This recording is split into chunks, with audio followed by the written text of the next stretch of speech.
छोटी जाति के नीच अछूत।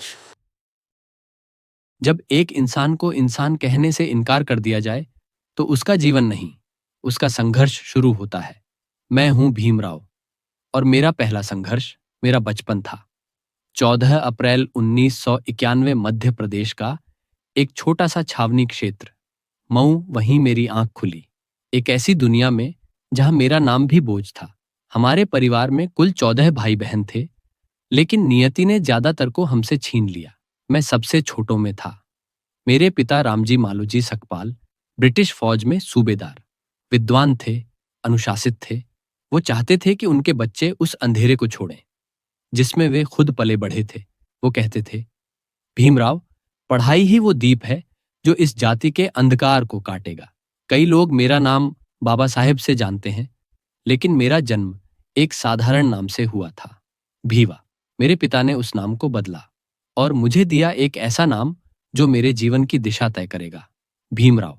मैं डॉ भीमराव रामजी अंबेडकर, एक ऐसा नाम जो आज शायद सम्मान से लिया जाता है, लेकिन उस नाम की यात्रा, उस आत्मा की कहानी दर्द, तिरस्कार और अदम्य संकल्प से भरी है। बचपन में ही मेरे जीवन की पहली छाया मुझसे छिन गई। मेरी माँ भीमाबाई ने अंतिम सांस ली। उस दिन से मेरा जीवन केवल माता के बिना नहीं, बल्कि एक ऐसी दुनिया में शुरू हुआ जहां माँ का आंचल नहीं, जाति की दीवारें और अपमान की छाया मेरे साथ थी। उस समय पिताजी सेवानिवृत्त हो चुके थे और हम महू से सतारा आ गए। हमारा मूल उपनाम सकपाल था, लेकिन हम महाराष्ट्र के आंबड़वे गांव से थे, इसलिए स्कूल में मेरा नाम लिखा गया भीमराव आंबड़वेकर, जो बाद में आंबेडकर बन गया। यह बात शायद ही किसी को पता हो। पिताजी सूबेदार रामजी मालोजी सकपाल ब्रिटिश सेना से सेवानिवृत्त होकर समाज सेवा में जुट गए। वो संस्कृत और बौद्ध दर्शन के झाता थे। वो हमेशा कहते थे, भीम, शिक्षा तलवार से भी तेज होती है। उन्होंने ही मुझे घर पर पढ़ाना शुरू किया, मराठी, गणित और संस्कृत।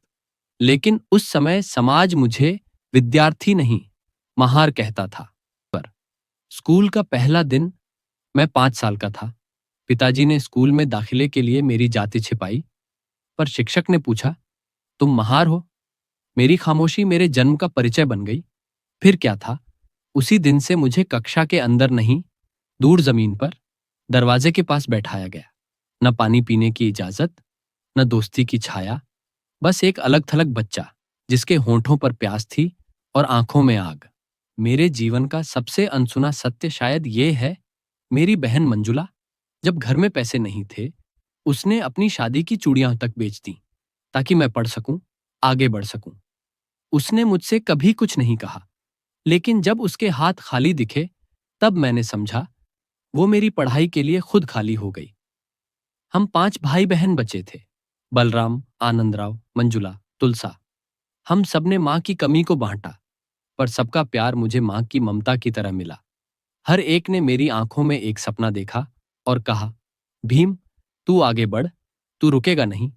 लायक स्वर। वो समय था जब मेरी जाति मुझे नीचा दिखाना चाहती थी, पर मेरे पिताजी ने मुझे ऊंचा सोचने की ताकत दी। जब समाज ने कहा, तू नहीं पढ़ सकता, मेरे परिवार ने कहा, तू जरूर पढ़ेगा। मैंने जाति की जंजीरों में पैदा होकर ज्ञान की ऊंचाइयों की ओर पहला कदम रखा। मुझे आज भी वो 5 साल याद हैं, जब हर दिन एक नई पीड़ा, पर हर रात एक नया संकल्प था।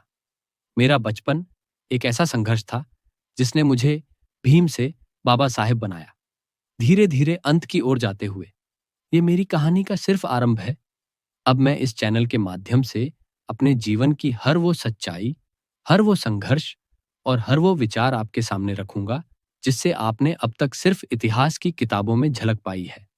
गंभीर और आत्मीय स्वर।